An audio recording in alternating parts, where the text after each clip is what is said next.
শুরু করছি আজকের গল্প হেমেন্দ্র কুমার রায়ের লেখা আনুবিসের অভিশাপ। এটা প্রায়ই দেখা যায়, হয়তো বহুকাল রামের পাত্তা নেই, আমিও তাকে ভুলেছিলুম।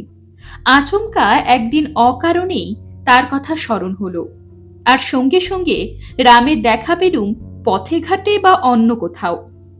আজকের ব্যাপারটাও অনেকটা ওই রকম। প্রভাতী চায়ের আসর তেমন জমেনি, কারণ সুন্দরবাবুর অনুপস্থিতি। আন্দাজ করা গেল সুন্দরবাবু যখন চা ও তৎসহ রসনারোচক খাদ্য সামগ্রীর লোভ ছেড়েছেন, তখন জড়িয়ে পড়েছেন নিশ্চয়ই কোনো জটিল মামলার জালে। চায়ের পালা চুকিয়ে খবরের কাগজ নিয়ে বসলুম। দৃষ্টি আকর্ষণ করল একটা অদ্ভুত ঘটনার বিবরণ।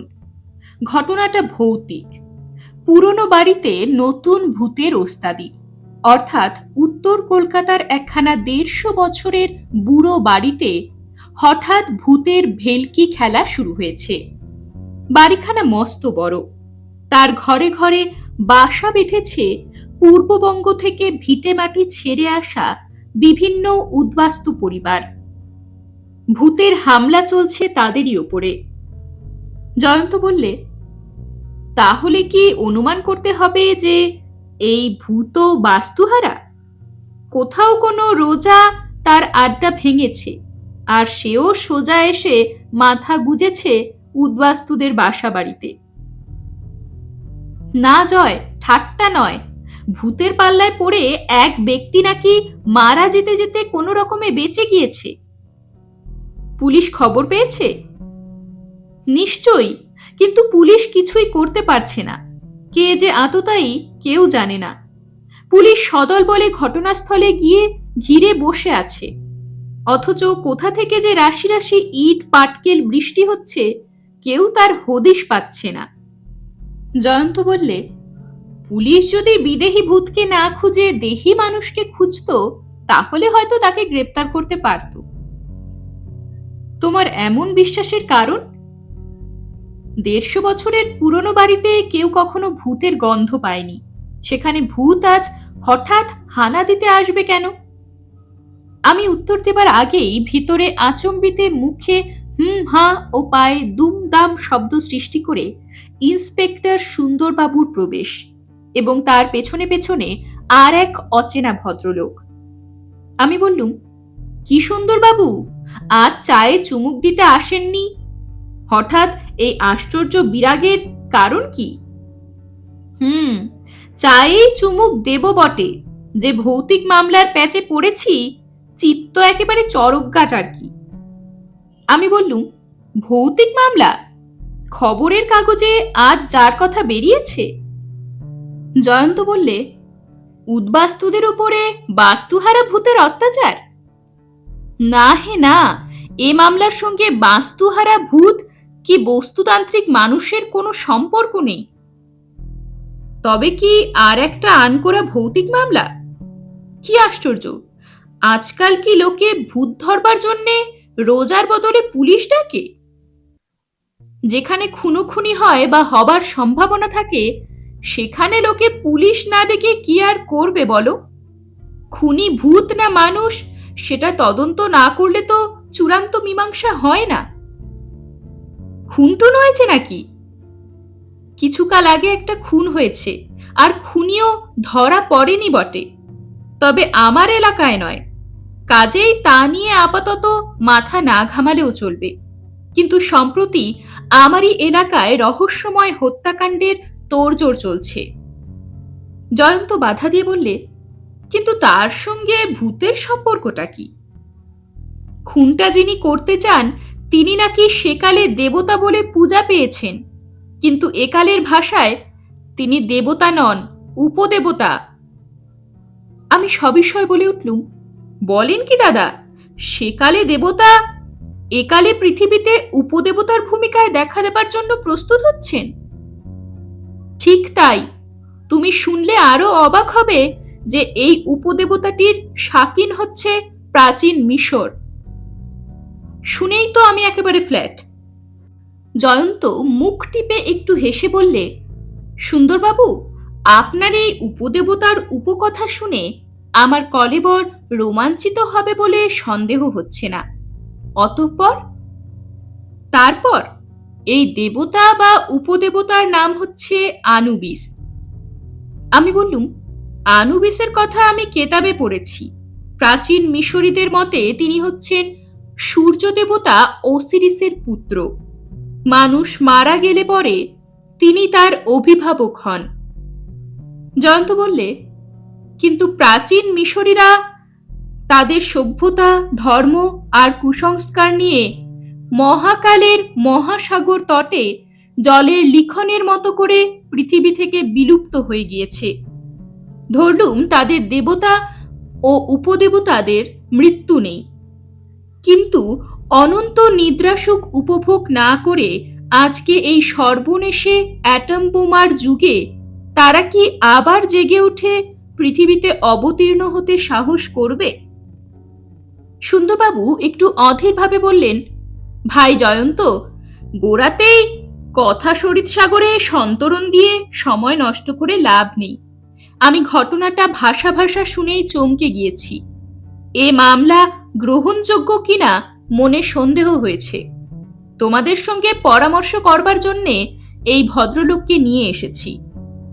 এর প্রমুখাত আসল ঘটনা শ্রবণ করো। এর নাম যতীন্দ্রনাথ সেন। ইনি একজন প্রত্নতাত্ত্বিক। তখন আগন্তুকের দিকে ভালো করে ফিরে তাকালুম। মাথায় খানিক সাদা, খানিক কালো, অযত্ন বিন্যস্ত দীর্ঘ কেশ, সৌম্য মুখ। দাড়িকোপ বোধ করি ৩-৪ দিন কামানো হয়নি। মোটা কাচের চওড়া ফ্রেমের চশমার ভেতর থেকে দেখা যাচ্ছে চিন্তান্বিত দৃষ্টি। সাদাসিধে আধময়লা জামা কাপড়ে প্রসাধন পারিপাট্যের কোনো চিহ্নই নেই। পায়ে বার্নিশ না করা পাদুকা, শ্যামবর্ণ, মাঝারি আকার। হাতে একগাছা যষ্ঠি। তার স্থূলতা দেখলেই বোঝা যায় তাকে ধারণ করা হয়েছে শোভার্থে নয়, আত্মরক্ষার্থে। জয়ন্ত বললে, যতীনবাবু নমস্কার। আপনার নাম আমি শুনেছি। আপনি অবিখ্যাত ব্যক্তি নন। বাংলার চন্দ্রকেতুগড়ের পুরাতত্ত্ব নিয়ে পত্রিকায় আপনার সুলিখিত আলোচনা আমি পড়েছি, কিন্তু আপনার মতো নিরীহ প্রত্নতাত্ত্বিকের হাতে অমন একগাছা বেমানান বাঘমারা লাঠি কেন? এতক্ষণ পরে মুখ খুলে যতীনবাবু বললেন, ভয়ে মশাই, ভয়ে। ভয়ে? কার ভয়ে? আনুবিসের। তাহলে আনুবিস যে জাগ্রত দেবতা, একথা আপনি বিশ্বাস করেন? করি। বিশ্বাস আগে করতুম না, কিন্তু এখন বিশ্বাস করতে বাধ্য হয়েছি। কেন বাধ্য হয়েছেন? আনুবিস যে জাগ্রত দেবতা, আমি তার প্রমাণ পেয়েছি। যতীনবাবু, আপনার কথা শুনলে লোকে হাসবে। আমার সব কথা শুনলে আপনি নিশ্চয়ই হাসতে পারবেন না। উত্তম, বলুন আপনার সব কথা। এমনকি আপনার বিষয় সম্পত্তি আর পরিবারবর্গের কথাও শুনতে চাই। যতীনবাবু বলতে লাগলেন, অল্প বিস্তর বিষয়াশয় আর ব্যাংকের খাতার মহিমায় আমার জীবন কাটে সুখে স্বাচ্ছন্দ্যে। লোকের মতে আমি ধনী। আমার পরিবারবর্গের কথা জিজ্ঞেস করছেন? আমি বিবাহ করিনি। পরিবারবর্গ বলতে আমার সংসারে আপাতত আর কেউ নেই। 2 বিধবা সহোদরা ছিল, তারাও এখন পরলোকে। তাদের প্রত্যেকেরই একটি করে পুত্র। তারাই এতদিন আমার সঙ্গে বাস করত। একজনের নাম মুরলীধর, আর একজন সনত কুমার। কিন্তু সনত মারা পড়েছে সাম্প্রতিক দুর্ঘটনায়, আর মুরলীধর থেকেও নেই। চরিত্র দোষের জন্যে তাকে আমি ত্যাগ করতে বাধ্য হয়েছি। তাকে আমি নিজের মনের মতো শিক্ষা দিয়ে মানুষ করবার চেষ্টায় ছিলুম। প্রত্নতত্ত্বের কাজে সে ছিল আমার সহকারী, কিন্তু দিনে দিনে তার মতিগতির অধোগতি দেখে তার সঙ্গে আমি সমস্ত সম্পর্ক তুলে দিয়েছি। আর 4 বৎসর তার মুখ দেখিনি। সেও একরকম নিরুদ্দেশ হয়েই আছে। তবে কারুর কারুর মুখে ভাষা ভাষা খবর পেয়েছি। ভবঘুরের জীবনযাপন করতে করতে সে এখন নাকি আফ্রিকার কেনিয়া প্রদেশে গিয়ে পড়েছে। কাজেই সংসারে আমি এখন একলা, কিন্তু সেজন্য আমার দুঃখ বা অভিযোগ নেই। আমাদের মতো প্রত্নতাত্ত্বিকদের একক জীবনই সুবিধাজনক।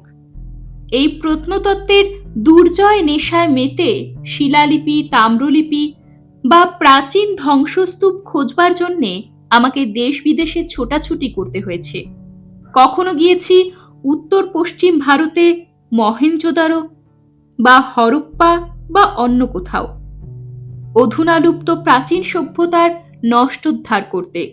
কখনো গিয়েছি আফগানিস্তানে পুরাতন বৌদ্ধ কীর্তিকে বিস্মৃতির গর্ভ থেকে পুনরাবিষ্কার করবার জন্যে। কখনো গিয়েছি আদি সভ্যতার অন্যতম লীলাক্ষেত্র মিশরের নীল নদের তীরে। এ হচ্ছে প্রায় যাযাবর জীবন, সংসার ধর্ম পালনের পক্ষে উপযোগী নয় আদৌ। আমার দুর্ভাগ্যের সূত্রপাত ওই নীল নদের তীরেই, যেখানে আকাশ ছোঁয়া পিরামিডের সমাধি স্মৃতি জড়িত স্বপ্নকুজ্ঝটির দিকে চির অনিমেষ নেত্রে তাকিয়ে স্তম্ভিত হয়ে আছে নারসিংহী স্ফিংস এর বিরাট শিলামূর্তি। মিশরের মমি বা মশলার দ্বারা সুরক্ষিত মানুষের মৃতদেহের কথা আজ আর কারুর কাছে অবিদিত নেই। প্রাচীন মিশরীদের মতে এক চরম বিচারের দিনে বিচারকর্তা দেবতার সামনে এই মৃতদেহগুলিকে আবার মন্ত্রশক্তির দ্বারা জীবন্ত করে তোলা হবে। আধুনিক মানুষেরা মিশরের নানা স্থানে কবর খুঁড়ে অসংখ্য মমি আবিষ্কার করেছে। মমি আজ পণ্যে পরিণত হয়েছে। বিভিন্ন দেশের পুরাতত্ত্ববিদরা অসংখ্য মমি ক্রয় করেছেন। কলকাতার জাদুঘরেও একটি নারী মূর্তির প্রায় নষ্ট মমি আছে। মেমফিস নামক জায়গায় গিয়ে দেখি এক বহুদূর বিস্তৃত সমাধিক্ষেত্র। আমার সৌভাগ্য বা দুর্ভাগ্যক্রমে জনৈক ব্যবসায়ীর কাছ থেকে একটি 4000 বৎসরের মমি কিনবার লোভ সামলাতে পারলুম না। খ্রিস্টপূর্ব 2000 বৎসর আগে একাদশ রাজবংশের চতুর্থ মেনতুহোতেপ যখন মিশরের অধিপতি, তখন তার রাজসভায় ছিলেন তানুতামেন নামে এক সম্ভ্রান্ত ব্যক্তি। এটি হচ্ছে তারই সুরক্ষিত মৃতদেহ। শোনা যায় মমিকে কবরস্থ করবার আগে পুরোহিতরা এমন জাদুমন্ত্র পড়ে দিতেন কখনো মন্দীভূত হতো না যার প্রভাব। ফলে কোনো অবিশ্বাসী ব্যক্তি মমিকে ঠাঁই নাড়া করলে সমূহ বিপদে পড়ত। 1923 খ্রিস্টাব্দে হাওয়ার্ড কার্টার ও তার সাঙ্গপাঙ্গরা রাজা তুতানখামেনের মমি স্থানান্তরিত করেছিলেন। মন্ত্রগুণে সেই দলের প্রধান প্রধান ব্যক্তিরা নাকি মারা পড়েছিলেন অভাবিত ও আকস্মিক দুর্ঘটনায়। পুরোহিত কিংবা দেবতার অভিশাপ গিয়েছিল তাদের সঙ্গে সঙ্গে। কিন্তু আমার ধারণা ছিল এসব হচ্ছে বাজে কুসংস্কার। বিশ্বাসের অযোগ্য এক মিশরী ভদ্রলোক আমাকেও মমি কিনতে মানা করে ভয় দেখিয়েছিলেন যে এই মৃতদেহ মিশরের বাইরে নিয়ে গেলে আমাকেও মারাত্মক বিপদের সম্মুখীন হতে হবে। কিন্তু তার কথা আমি হেসেই উড়িয়ে দিয়েছিলুম। মমিটিকে নিয়ে স্বদেশে ফিরে এসে আমি নিজের সংগ্রহশালায় রক্ষা করেছি। দেশে ফেরবার পর প্রথম 6 মাসের মধ্যে কোনো উল্লেখযোগ্য ঘটনাই ঘটেনি। কিন্তু তারপরেই মিশরের রাজধানী কায়রো থেকে আমার কাছে আসে ইংরেজি ভাষায় টাইপরাইটারে লেখা একখানা বেনামি চিঠি। তাতে এই বলে আমাকে সাবধান করে দেওয়া হয় যে আমি যদি 1 মাসের মধ্যে তানুতামেনের মমিকে পুনরায় মিশরে পাঠিয়ে না দিই, তবে আমাকে বিষম বিপদের আবর্তে পড়তে হবে। পত্রের তলায় প্রেরকের নামের পরিবর্তে শুধু লেখা ছিল শুভার্থী বন্ধু। কিন্তু তথাকথিত শুভার্থী বন্ধুর উপদেশ মানতে পারিনি। প্রচুর মূল্য দিয়ে মমিটি কিনেছিলুম।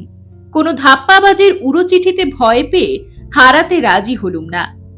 দেখতে দেখতে কেটে গেল 1 মাস। তারপরেই ঘটল প্রথম দুর্ঘটনা। মুরলীধরকে ত্যাগ করবার পর থেকেই আমার দ্বিতীয় ভগ্নীর পুত্র সনত কুমার আমার বাড়িতেই বাস করত। সে ছিল অত্যন্ত সৎ স্বভাব, বিনয়ী এবং অধ্যয়নশীল। আমার সেবায় ছিল তার পরম আনন্দ। তাকেই আমার সমস্ত সম্পত্তির উত্তরাধিকারী করব, এই ছিল আমার মনের ইচ্ছা। কিন্তু আমার মনের ইচ্ছা ব্যর্থ হয়েছে। সনৎ কুমার অপঘাতে মারা পড়েছে এবং তার অস্বাভাবিক মৃত্যু হচ্ছে রহস্যাবৃত। এই পর্যন্ত শুনে জয়ন্ত বাধা দিয়ে বললে, আপনার ভাগ্নের মৃত্যুকে রহস্যাবৃত বলছেন কেন? কারণ তার সঙ্গে অপার্থিব ব্যাপারের সম্পর্ক আছে। অপার্থিব ব্যাপার বলতে আপনি কি বোঝেন জানি না, কিন্তু আমি এখানে কয়েকটি প্রশ্ন করতে চাই। জয়ন্ত বললে, আমার প্রথম প্রশ্ন হচ্ছে, সনৎবাবু কতদিন আগে মারা পড়েছেন? ঠিক 1 মাস আগে রাত্রিকালে। পুলিশের মতেও কি এটা হত্যাকাণ্ড? নিশ্চয়ই এ সম্বন্ধে মতবিরোধ হতে পারে না। কেউ বিষাক্ত তীর ছুঁড়ে তাকে হত্যা করেছে। তার বুকে তীরবিদ্ধ অবস্থায় মৃতদেহ পাওয়া যায়। এ বিষয়ে আরো কিছু জানতে চাই। সনতের মৃতদেহ পড়েছিল ঘরের মেঝের উপরে। ঘরের দরজা বন্ধ ছিল। জানালা খোলা ছিল। ঘরে আলো জ্বলছিল বোধহয়। আজ্ঞে হ্যাঁ, সব বুঝতে পারছি। কেউ বাহির থেকে তীর ছুঁড়ে সনৎবাবুকে হত্যা করেছে। পুলিশও তাই বলে। পুলিশের কাউকে সন্দেহ হয়েছে? কার উপরে সন্দেহ করবে? সনৎ ছিল অজাতশত্রু। তার মৃত্যুতে ক্ষতিগ্রস্ত হয়েছি কেবল আমি। বোধহয় হত্যাকারীর উদ্দেশ্যও ছিল তাই। এইবার আসল প্রশ্নে আসা যাক।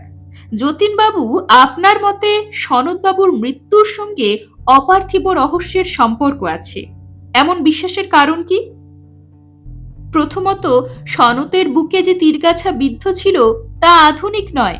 হাজার হাজার বৎসর আগে প্রাচীন মিশরীরা সেই রকম তীর ব্যবহার করত। সেরকম অনেক তীর প্রাচীন ধ্বংসস্তূপের মধ্যে আজও পাওয়া যায়।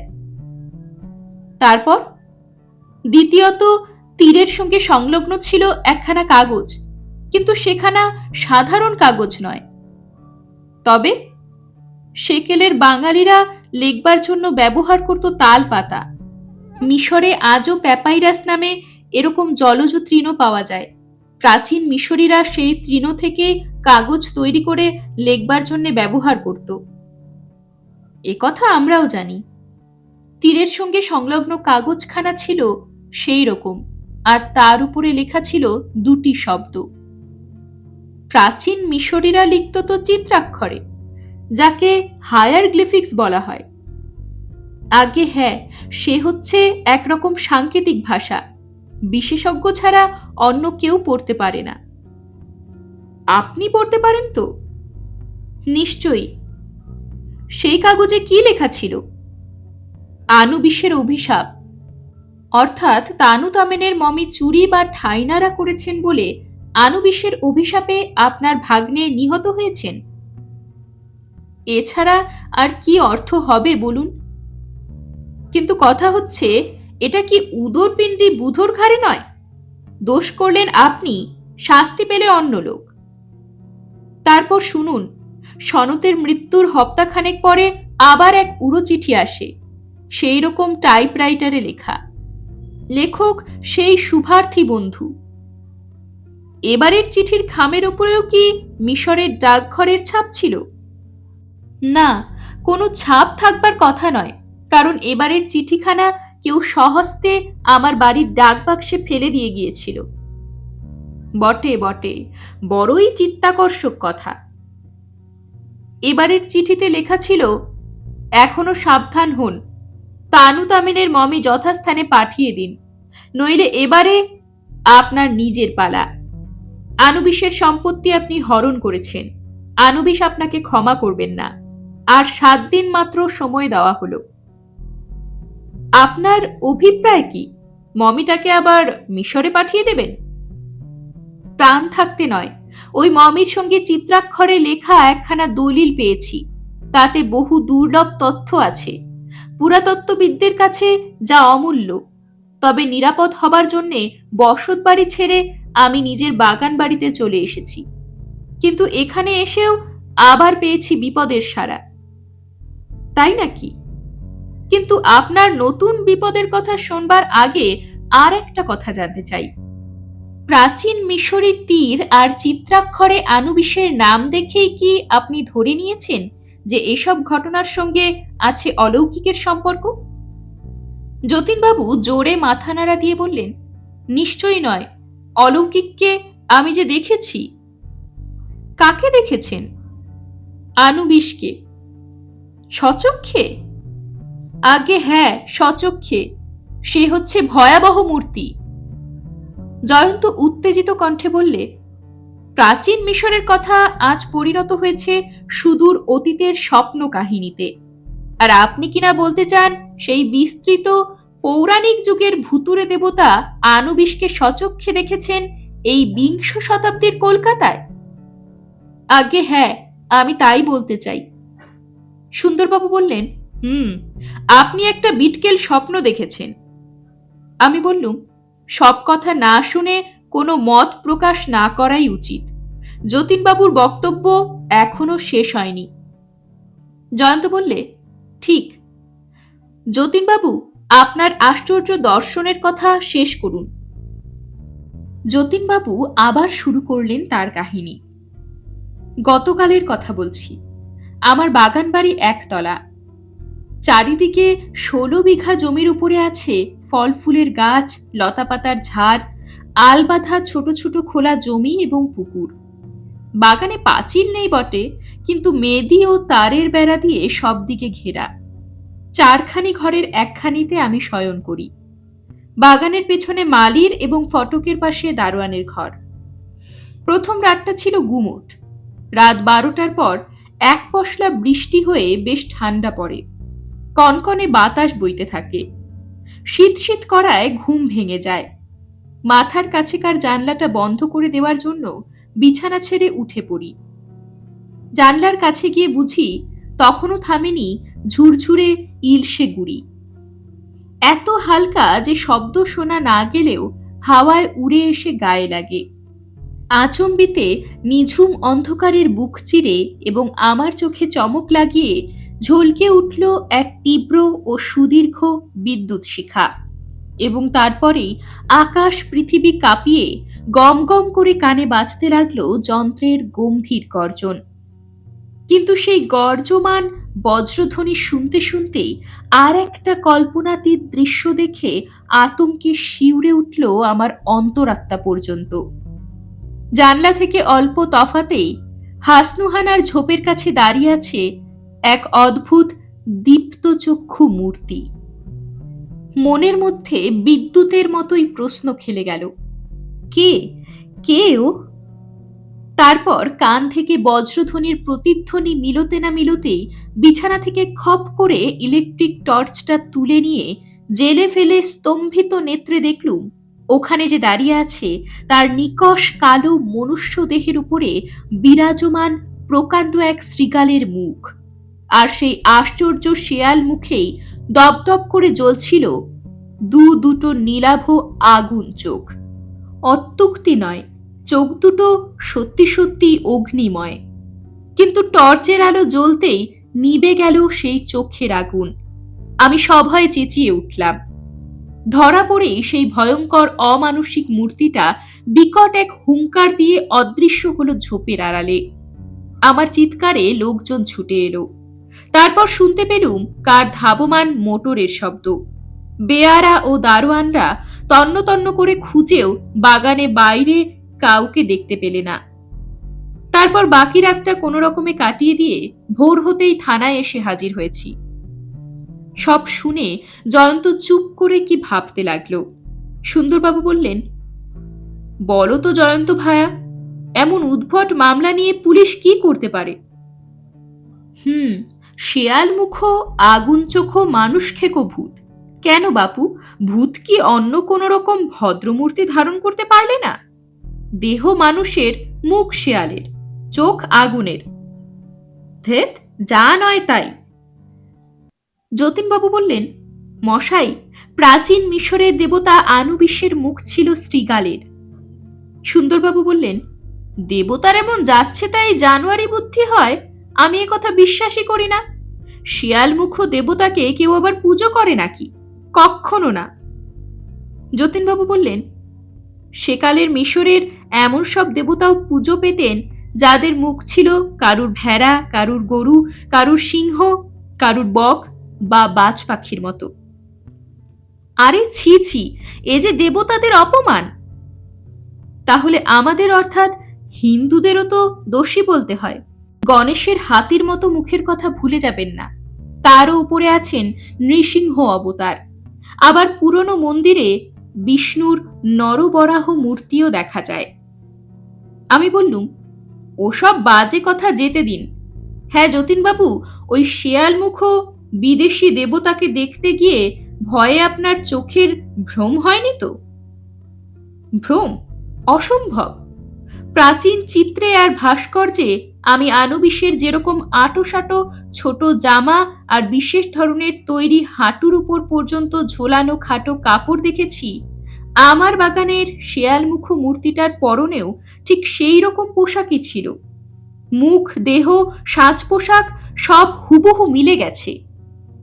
সুন্দরবাবু বললেন, আপনার কথা মানলে বলতে হয় ওই আনুবিস হচ্ছে মরাদের রক্ষক, অর্থাৎ গোরস্থানের দেবতা। এমন বিচ্ছিরি ভুতুরে দেবতাকে ঘাটিয়ে লাভ কি মশাই? তানুতামেনের শুকনো মরাটা মানে মানে ফিরিয়ে দিলেই তো সব ল্যাটা চুকে যায়, আপনারও রক্ষা হয়, আমরাও হাঁপ ছেড়ে বাঁচি। যতীনবাবুর মুখে ফুটল দৃঢ় প্রতিজ্ঞার ভাব। দুই হাত মুষ্টিবদ্ধ করে তিনি বললেন, ফিরিয়ে দেব? বলেন কি? তাহলে প্রত্নতত্ত্ববিদদের গো আপনি জানেন না। গো বজায় রাখবার জন্য আমি শেষ পর্যন্ত চেষ্টা করে দেখব। সুন্দরবাবু বিরক্ত মুখে বললেন, অর্থাৎ আমাদের জ্বালিয়ে আর খাটিয়ে মারবেন? না মশাই, পুলিশ ভূত ধরার বেসাতি করে না। আপনি ভালো রোজার তল্লাশ করুন। কি বলো জয়ন্ত? সুন্দরবাবুর প্রশ্নের জবাব না দিয়ে জয়ন্ত বললে, যতীনবাবু, মমিটা ফেরত দেওয়ার জন্য আপনাকে 7 দিন সময় দেওয়া হয়েছিল। সেই 7 দিনের কয়দিন বাকি আছে? বাকি নেই। গতকাল ঠিক 7 দিনের মাথায় আনুবিসের দেখা পেয়েছি। তাহলে পত্র লেখকের কথায় বিশ্বাস করলে বলতে হয় এখন যে কোনো মুহূর্তে আপনার জীবন বিপন্ন হতে পারে। আগে হ্যাঁ। কাল রাত্রে সেই শেয়ালমুখ মূর্তিটাকে আপনি বাগানে হাসনুহানার ঝোপের কাছে দেখেছিলেন? হ্যাঁ। মূর্তিটা অদৃশ্য হবার সঙ্গে সঙ্গেই একখানা চলন্ত মোটরের শব্দ শুনেছিলেন তো? শুনেছিলুম। শব্দটা আসছিল বাগানের কোন দিক থেকে? পিছন দিক থেকে। সেদিকে মোটর চলবার উপযোগী রাস্তা আছে? একটা সরু কাঁচা রাস্তা আছে বটে, কিন্তু দিনেও সেদিকে গাড়িতে চড়ে বা পায়ে হেঁটে কাউকে বড় একটা যাতায়াত করতে দেখিনি। আর রাত্রে তো নয়, সেদিকে আছে কেবল পোড়ো জঙ্গুলে জমি। যতীনবাবু, মূর্তিটার দেখা পাবার আগেই তো এক পশলা বৃষ্টি হয়ে গিয়েছিল, তাই না? আগে হ্যাঁ, বেশ এক পশলা। জয়ন্ত চেয়ার ছেড়ে উঠে দাঁড়িয়ে বললে, সুন্দরবাবু, গা তুলুন, আমরা যতীনবাবুর বাগান বাড়িতে যাত্রা করব। কেন হে, তুমি কি এই আজগুবি মামলাটার ভার নিতে চাও? তা চাইবই কি, কিন্তু মনে রেখো শেষটা এ ভার দুর্বহ আর দুঃসহ হতে পারে। হলেও সে ভার নামাবার শক্তি আমার আছে। উঠুন। কলকাতা থেকে বেশি দূরে নয়, মাত্র মাইল 12 পথ। তারপরেই যতীনবাবুর বাগান বাড়ি। বেশ সাজানো বাগান। বাড়িখানা বাংলো ধরনের, ছোট হলেও দৃষ্টি আকর্ষণ করে। একেবারে শয়নগৃহে ঢুকে জয়ন্ত জিজ্ঞাসা করলে, যতীনবাবু, কোন জানলা থেকে আপনি সেই মূর্তিটা দেখেছিলেন? যতীনবাবু অঙ্গুলি নির্দেশ করে দেখিয়ে দিলেন। জয়ন্ত জানলার কাছে গিয়ে দাঁড়িয়ে বাইরের দিকে দৃষ্টি চালনা করে বললে, কালকের এক পশলা বৃষ্টি গাছপালার ময়লা ধুয়ে দিয়েছে। সোনালি রোদের রঙে রঞ্জিত হয়ে ওই হাসনুহানা ঝোপটার শ্যামলতা সুন্দর দেখাচ্ছে। যতীনবাবু, ওইখানেই কি সেই বিভীষিকার আবির্ভাব হয়েছিল? আগে হ্যাঁ। উত্তম, চলুন, ওইখানে চলুন। সুন্দরবাবু অধীরভাবে বললেন, ভায়া, তুমি কি এখনো ওই ঝোপের মধ্যে কোনো অসম্ভব নরস্টিকালকে আবিষ্কার করতে চাও? জয়ন্ত অগ্রসর হতে হতে বললে, দেখা যাক, অন্তত ওখানে একটা কিছু দেখতে পাবো বলেই আশা করছি। বোধহয় অশ্বডিম্ব। জয়ন্ত জবাব দিলে না। আমি কিন্তু সুন্দরবাবুর মেজাজকে গরম করবার এমন সুযোগ ছাড়তে পারলুম না। হেসে বললুম, ওখানে অশ্বডিম্ব পাওয়া গেলে আমি তার অমলেট বানিয়ে আপনার জঠরাগ্নি নেবাবার চেষ্টা করব। সুন্দরবাবু রেগে কটমট করে আমার দিকে তাকিয়ে বললেন, স্থানে অস্থানে তোমার ফাজলামি ভালো লাগে না মানিক। কিন্তু অমলেট?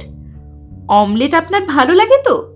বিশেষত অশ্বডিম্বের অমলেট, মস্ত বড়। সুন্দরবাবু নিরুত্তর হয়ে ক্রোধারক্ত মুখে গটগট করে ঘর ছেড়ে বেরিয়ে গেলেন। বাইরে হাসনুহানার ঝোপের কাছে দাঁড়িয়ে এদিকে ওদিকে তাকিয়ে জয়ন্ত বললে, সুন্দরবাবু, এখানে ঘাস জমির উপরে দেখবার কিছুই নেই।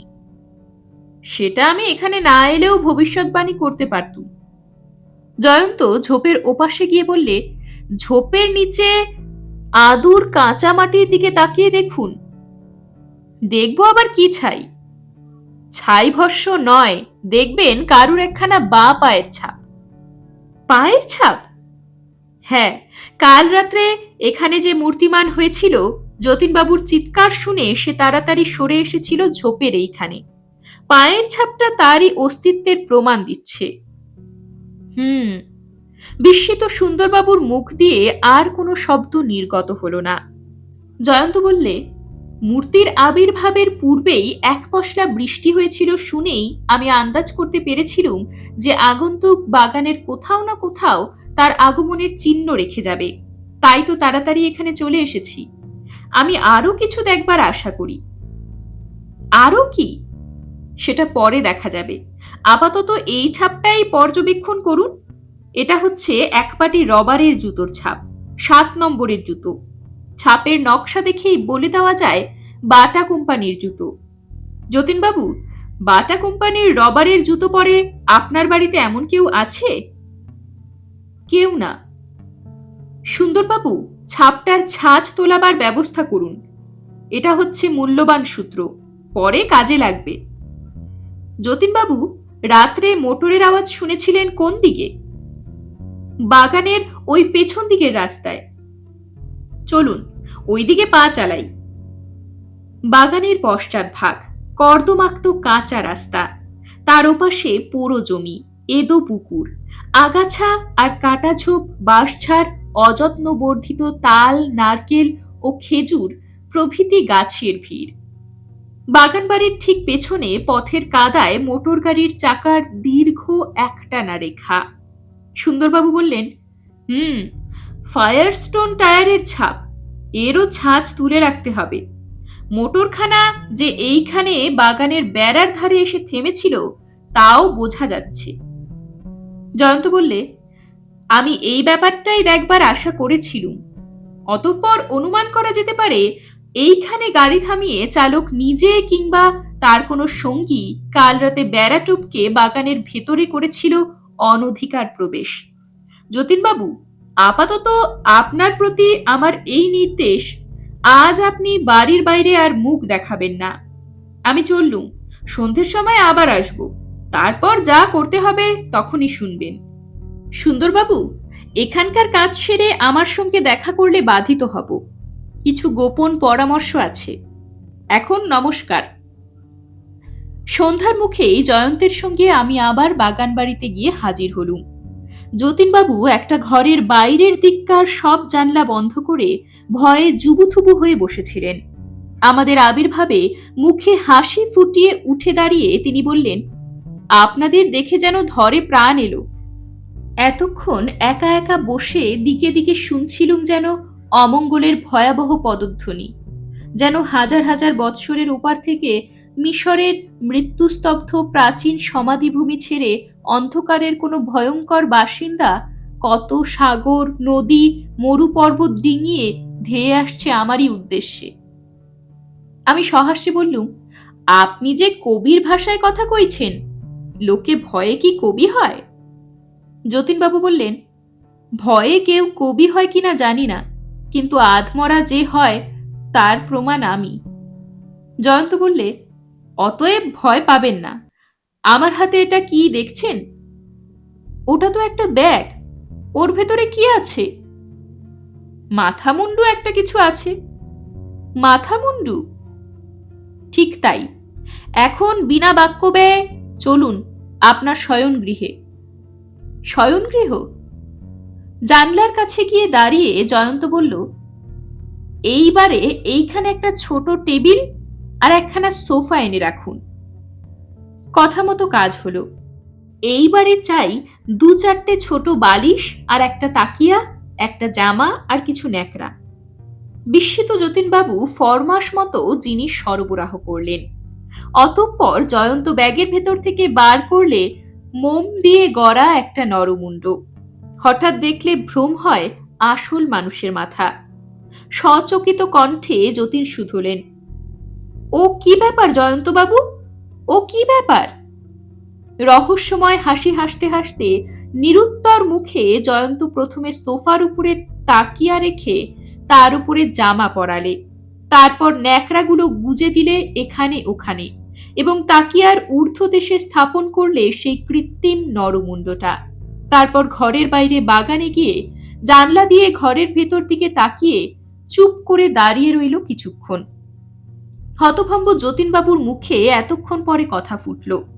আমাকে শুধলেন, আপনার বন্ধু কি করতে চান বলুন দেখি। আমি বললুম, এখনই শুনতে পাবেন, ধৈর্য ধরুন। কিন্তু ওই নকল নরমুণ্ডটা? ওটাও এসেছে থিয়েটারের সাজঘর থেকে।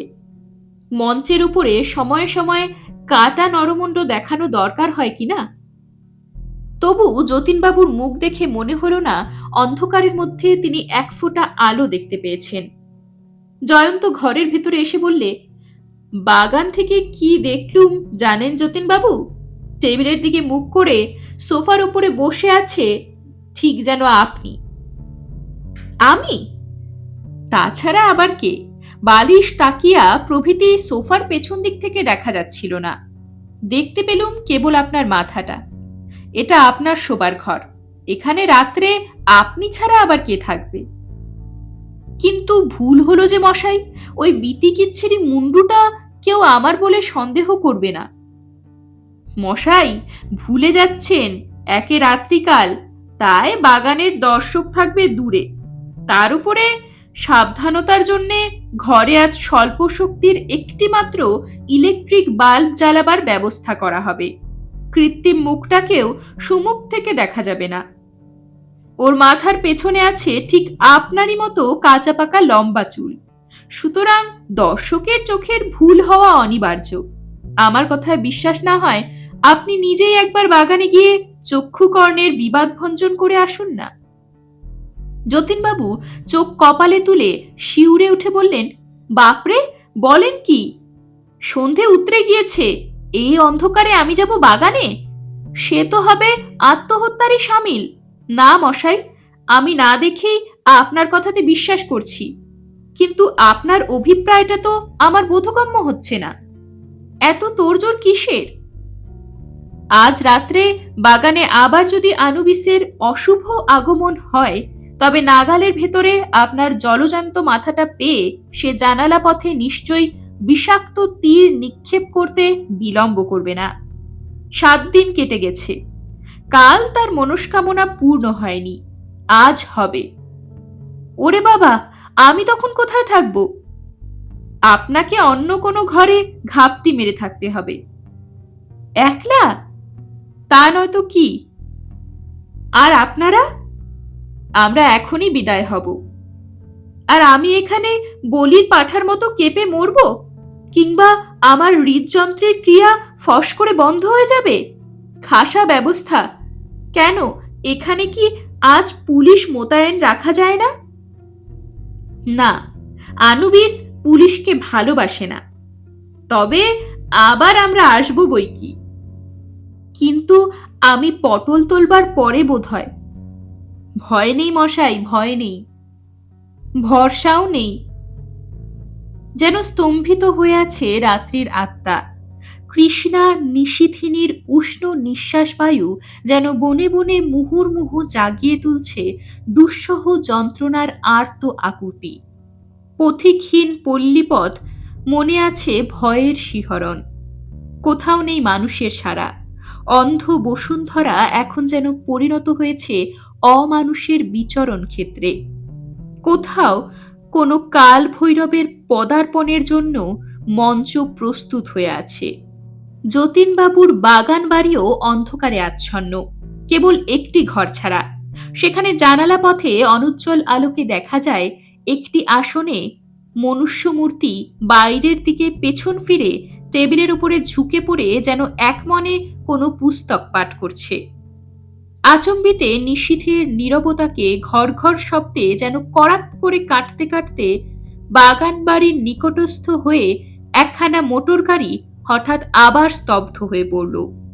বাগানের একটা ঝোপ একটু দুলে উঠল, যেন কোনো আসন্ন সম্ভাবনার ইঙ্গিত। কোনো গাছের পত্রান্তরালে জাগল একাধিক পক্ষীর কাতর চিৎকার, যেন তারা পেয়েছে অভাবিত অপার্থিব অমঙ্গলের সন্ধান। একটা পথচারী কুকুরও হঠাৎ ভয়ার্ত চিৎকার করতে করতে ক্রমে দূরে পালিয়ে গেল। চারিদিকেই কি এক মারাত্মক ষড়যন্ত্রের আভাস। পুকুর পাড় দিয়ে অন্ধকারের চেয়েও কালো কি এক ভয়াল অপচ্ছায়া ধীরে ধীরে বাগান বাড়ির আলোর দিকে এগিয়ে চলেছে অত্যন্ত নিঃশব্দে।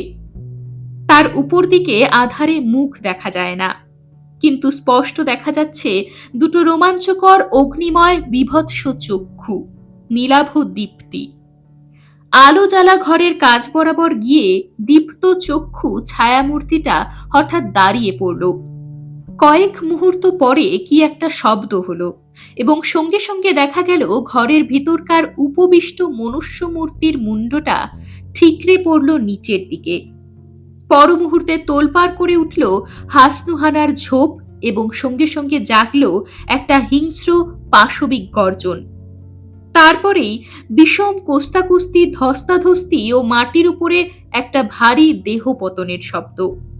জয়ন্তের কণ্ঠে শোনা গেল, মানিক, মানিক, তুমি চটপট এর হাতে হাতকড়া পরিয়ে দাও, সঙ্গে দড়ি এনেছি, হতভাগার পা দুটো বেঁধে ফেলো। তখনও ঘুটঘুটে অন্ধকারে নজর চলে না, কিন্তু দেখা যেতে লাগলো দুটো জলজলে আগুন চোখ। মানুষের নাগপাশে বাধা পড়ল কি কোনো অমানুষিক শয়তান? তাও কি সম্ভব? আচমকা বাগানের পেছন দিক থেকে ভেসে এলো দুইবার রিভলভারের শব্দ এবং বহু কণ্ঠের হই হই রই রই, মহা ধুন্ধুমার। তারপরেই এক তীক্ষ্ণ বংশীধ্বনি। জয়ন্ত সানন্দে বললে, সুন্দরবাবুর সংকেত শুনেই বুঝেছি আরো কেউ বা কারা ধরা পড়ল। আমাদের ফন্দি সফল।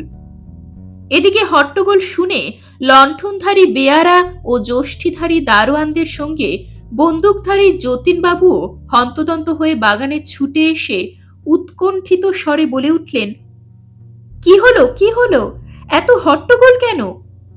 জয়ন্ত হাসি মুখে বললে, হানাদাররা হাতে নাতে ধরা পড়েছে, এই দেখুন একজনকে।